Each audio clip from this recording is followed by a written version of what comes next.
तो देखिए, पिछले वीडियो में हम लोग क्वेश्चन नंबर 3 तक हल कर चुके थे, ठीक है। तो आज देखिए हम लोग क्वेश्चन नंबर 4 हल करेंगे। तो देखिए 4 में कहता है कि सुष्मिता 1 घंटा में किसी काम का 2/3 भाग करती है, ठीक है। एक काम है जिसको 2/3 भाग में करती है सुष्मिता, ठीक है। अब 3.2/5 घंटे में काम का कितना भाग पूरा होगा, ठीक है। 3.2/5 घंटे में वो काम का कितना भाग वो पूरा कर पाएगी उतना करके, ठीक है। तो देखिए हम लोग किस तरीके से इसको बनाएंगे। तो देखिए क्वेश्चन नंबर 4 में लिखेंगे काम का भाग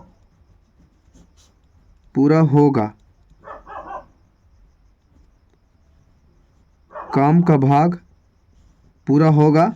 देखिए कैसे पूरा होगा से, ये 2/3 भाग काम की थी और 3.5 बटा काम और कर रहे थे। बोल रहा है कि इसका कुल कितना काम होगा, ठीक है। तो यहाँ पर देखिए ये भीम का गुना हो जाएगा इसको इसमें, ठीक है। घूम के गुना करेंगे तो आंसर आ जाएगा। अब ये 2 के 2 लिख देंगे और 3 के 3 लिख देंगे, और ठीक है। गुना गुना पूर्णांक तोड़ेंगे पहले। देखिए यहाँ पर पूर्णांक तोड़ेंगे तो यहाँ पर देखिए 5 त्रिकी 15 और 2 कितना आ जाएगा 17, ठीक है। 17/5। अब देखिए हम लोग पहले बटा में काटेंगे 2/3, तो ये कट नहीं रहा, ठीक है। अब उसके बाद में 5/17 भी काटेंगे तो ये नहीं कट रहा, ठीक है।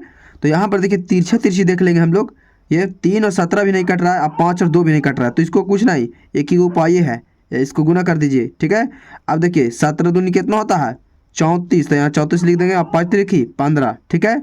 यानी ये हो गया 34/15 हो गया, ठीक है। अब इसको पूर्णांक तोड़ लेंगे, ठीक है। इसका आंसर पूर्णांक में दिया होगा, ठीक है। ऐसे तो ये भी आंसर सही है, लेकिन अगर छोड़ देते हैं तो कहिएगा कि गलत बता दिए, ठीक है। ये देखिए पूर्णांक तोड़ लिया। देखिए यहाँ पर यहीं पर देते हैं, आप लोग ध्यान से देखिए। 15 दूनी 30, 30 कट गया और 4 बच गया, तो 4 शेष बच गया। तो शेष कहाँ लिखाएगा ऊपर, और जिससे भागा दिए वो नीचे।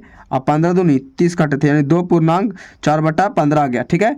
अब ये भी प्रश्न उठ रहा होगा कि कैसे यहाँ पर ला दिए, ठीक है। तो यहाँ पर देख लीजिए कैसे लाए से। चलिए भाई आप लोही के मान यहाँ पर देख लीजिए। यहाँ पर देखिए 15 से भागा दिए थे कितना में 34 में, ठीक है। तो यहाँ 15 दूनी 30 लगा दिए। अब घटाएं, 0 में चल गया 4 और 3 में 3 काट गया। अब बताइए ये जो शेष हमेशा लिखा था ऊपर, तो ऊपर लिख दिया, और जिससे भागा दिए नीचे, और जितना बच गया सही है।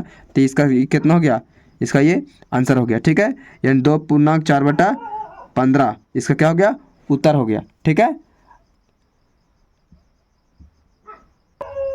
तो अब देखिए क्वेश्चन नंबर 5 में कहता है कि राजीव का वजन जो है से 35.1/3 किलोग्राम है, ठीक है। अब राजीव का बहन कविता की वजन राजीव के वजन का 3/4 भाग है। अब कविता का वजन कितनी हो है, ठीक है। ये कविता का वजन पूछ रहा है, ठीक है। तो देखिए यहाँ पर लिखेंगे हम लोग। तो देखिए क्वेश्चन नंबर 5 में लिखेंगे, कविता का वजन पूछ रहा था, तो लिखेंगे कविता का वजन। क्या लिखेंगे, कविता का वजन, ठीक है। तो बताइए कविता का वजन, ठीक है। तो पहले बताइए कि उसका भाई का कितना वजन था। उसका भाई का था 35.1 बटा कितना था 3 था, और उसका बहन का कितना था 3/4 था, ठीक है। अब यहाँ पर देख लीजिए, पहले पूर्णांक तोड़ेंगे। 35 दिया 105 होता है, 105 में 1 जोड़ेंगे तो कितना हो जाएगा 106, ठीक है। ये बटा 3 के 3, आई गुना 3 के 3 और ये 4 के 4। अब देखिए 3 से 3 खाता है, चल गया, 3 से 3 काट गया, एक देखना ही नहीं है, हटा दो इसको, साइड कर दो। अब यहाँ 2 से काटेंगे, 2 दूनी 4, अब 5 दूनी 10 और 6 बच गया था, 3 दूनी 6, यानी 53 दूनी 106 आया था, ठीक है। अब यहाँ पर देख लीजिए करेंगे। अब देखिए 53 के 53 आ गया, ये आई बटा कितना आ गया 2। अब इससे भागा देंगे तो 4 एकम 4, और ये ने आ गया 1, ठीक है। अब यहाँ 1 आ गया तो ये 13 हो गया, तो 6 दूनी कितना जाएगा 12, एक शेष बच जाएगा, ठीक है। तो एक शेष बचेगा, उसको कहाँ लिखेंगे ऊपर, और 2 से 2, और ये कितना जाएगा यहाँ पर 2 दूनी 4 लगाए थे, ठीक है। यहाँ पर भी कितना आ जाएगा 26, यानी ये 6 बार में लगाए तो 13, ठीक है। ये 26.1/2 आ जाएगा, ठीक है। अब ये भी समझ में नहीं आएगा तो देखिए यहाँ पर भागा दे रहा है, 2 से हम भागा दिए 53 में, ठीक है। यानी 2 दूनी 4 लगाएं, अब 5 में से 4 गए 1 बचा, 3 बचा, 6 दूनी 12 लगा दिए, ठीक है। 6 दूनी 12 लगाएं, ठीक है। अब यहाँ पर देख लीजिए 6 दूनी 12 लगाएं, देखिए 6 दूनी 12, अब 6 दूनी 12 लगाएं तब 13 में से 12 गए 1, तो शेष कहाँ लिखागा ऊपर, और जिससे भागा दियो कहाँ नीचे, और 26 जो काट गया यहाँ, यानी 26.1/3। ये भागा आप लोग नहीं उतारिएगा, ठीक है।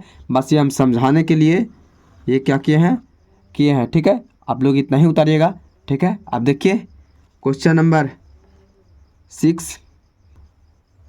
तो देखिए क्वेश्चन नंबर 6 में एक गाड़ी की चाल 66.2/3 किलोमीटर प्रति घंटा है, माने 1 घंटा में 66.2/3 किलोमीटर चल जाता है, ठीक है। अब 4.25 घंटे में यह गाड़ी कितनी दूरी तय करेगी, ठीक है। मान लीजिए 1 घंटा में 5 किलोमीटर तय करता है, तो 2 घंटा में कितना करेगा, 5 दूनी 10, ठीक है कि नहीं। तो 10 किलोमीटर, तो उसी तरीके से हम लोग क्या किया, अभी गुना किए, तो सेम वही कहानी होगा, एक रूम भीम का गुना होगा, सोचे लोग कुछ ये गुना कर देना है। तो यहाँ पर देखिए क्वेश्चन नंबर 6 में, देखिए क्वेश्चन नंबर 6 में हम लोग लिखेंगे कुल दूरी, क्या लिखेंगे, कुल दूरी ने पूछ रहा, तो लिखेंगे कुल दूरी लिखेंगे, क्या लिखेंगे, कुल दूरी, ठीक है। तो कुल दूरी यहाँ पर देखिए कितना था, एक में 66.2/3 था, ठीक है। अब उसके बाद में 66, अब गुना थी कि एक और कितना था 4.2/5 था, ठीक है। इसको कुछ नहीं, सबसे पहले है कि हम लोग पूर्णांक तोड़ेंगे, क्या करेंगे, पूर्णांक तोड़ेंगे, ठीक है। तो यहाँ पर देखिए पूर्णांक तोड़ेंगे, तो यहाँ पर देखिए यहाँ पर पूर्णांक तोड़ेंगे तो देखिए 66 या 198 आता है, और 198 में 2 जोड़ दीजिएगा तो पूरा 200 हो जाएगा, कितना हो जाएगा 200 बटा कितना हो जाएगा 3, आई गुना के गुना, अब 5 के 20 और 2 22 आ जाएगा, कितना जाएगा 22, अब 22 और 22/5 हो जाएगा इसका आंसर, ठीक है। अब यहाँ पर देखिए 5 से 5 कम 5, और 5 के 20 यानी 40, या 1 0 बच गया, तो यहाँ देंगे यानी ये क्या हो गया 40 बार में ये कट गया, ठीक है। तो आप देखिए अब कटेगा ही नहीं, ठीक है। आप देखिए यहाँ पर हम लोग क्या करेंगे, यहाँ पर देखिए गुना कर लेंगे आप, तो 4 दूनी 8 और फिर 4 दूनी 8, ठीक है। 4 दूनी 8 हो गया, अब उसके बाद में एगो 0 बच गया, 40 पर था से, ठीक है। अब यहाँ पर ये 0 बैठा देंगे, अब नीचे कितना बचा 3, यहाँ पर 3 लिख लेंगे। अब इसको हम लोग पूर्णांक तोड़ेंगे, ठीक है। ये तो आंसर आ ही गया है, लेकिन इसको पूर्णांक में देखिए, पूर्णांक तोड़िएगा इसको, तो यहाँ पर देखिए 293.1/3 इसका आंसर आ जाएगा, इतना किलोमीटर आंसर आ जाएगा, ठीक है। आप लोग भाग देकर देख लीजिएगा, ठीक है। आप देखिए इसको उतार लीजिए आप लोग वीडियो रोक करके, ठीक है। अब यहाँ पर देखिए क्वेश्चन नंबर हम लोग 7 देखेंगे। तो देखिए क्वेश्चन नंबर 7 में कहता है रिक्त स्थानों को भरिए, ठीक है। कहता है एक उचित भिन्न और एक विषम भिन्न का गुणनफल उचित भिन्न से क्या और विषम भिन्न से क्या होता है, ठीक है। तो यहाँ पर देखिए एक उचित भिन्न और एक विषम भिन्न का गुणनफल उचित भिन्न अधिक होता है, क्या होता है, उचित भिन्न अधिक होगा, ठीक है। तो यहाँ पर क्या भरेंगे अधिक, अब विषम भिन्न से कम होता है, ठीक है। देखिए याद रखिएगा उचित भिन्न अधिक रहेगा हमेशा, उचित भिन्न माने ऊंचा रहेगा, ठीक है। अब विषम भिन्न माने कम रहेगा, उचित ऊंचा रहेगा और विषम कम रहेगा, ठीक है। तो यहाँ पर देख लीजिए क्वेश्चन नंबर 7 के 1 में पहला डॉट में भरेंगे अधिक, क्या भरेंगे अधिक भर लेंगे, ठीक है। और एक दूसरा वाला में दिया है विषम वाला में, तो वहाँ पर भर लेंगे कम, क्या लिख देंगे कम लिख देंगे, ठीक है। अब क्वेश्चन नंबर देखिए 7 के 2। तो देखिए क्वेश्चन नंबर 7 के 2 में कहता दो भिन्नों का गुणनफल दोनों भिन्नों में से प्रत्येक भिन्न से अधिक होता है। तो देखिए यहाँ दोनों अगर विषम भिन्न रहेगा, दोनों विषम भिन्न रहेगा, तो भिन्नों का गुणनफल दोनों भिन्न से प्रत्येक भिन्न से अधिक होगा। दोनों भिन्नों का विषम रहेगा, तो अगर बराबर रहेगा तो काटिए जाएगा, ठीक है। अगर दोनों का विषम विषम रहेगा तब नहीं आएगा, तो यहाँ पर लिखा जाएगा विषम। क्या लिखा जाएगा? विषम। ठीक है, तो यहाँ पर देख लिए, यहाँ पर भर लीजिएगा 7 का 2 में विषम। ठीक है, अब यहाँ पर देखिए कहता है कि दो भिन्नों का गुणनफल दोनों भिन्नों में से प्रत्येक भिन्न से छोटा होता है। तो प्रत्येक भिन्न से छोटा होता है, एकदम राइट बोल रहा है। कहता देखिए फिर ध्यान से सुनिए, दो भिन्नों का गुणनफल दोनों भिन्नों में से प्रत्येक भिन्नों का गुणनफल कर रहा है। ठीक है, दोनों भिन्नों का गुणनफल दोनों भिन्नों में से प्रत्येक भिन्न से छोटा होता है। देखिए इसमें अधिक का था, ठीक है, तो अधिक कहा था, तो यहाँ पर क्या लिख देंगे? विषम लिख देंगे। क्या लिखेंगे? विषम। ठीक है, यहाँ पर अधिक रहेगा तो विषम लिख देंगे। और यहाँ पर क्या ये कहा था? दोनों भिन्न छोटा, तो छोटा में लिखेंगे, क्या लिखेंगे? उचित। क्या? उचित। ये एकदम उचित है। ठीक है, तो देखिए 7 का 2 में हम लोग लिखेंगे विषम। क्या लिखेंगे? विषम लिखेंगे। ठीक है, लिख लेंगे विषम।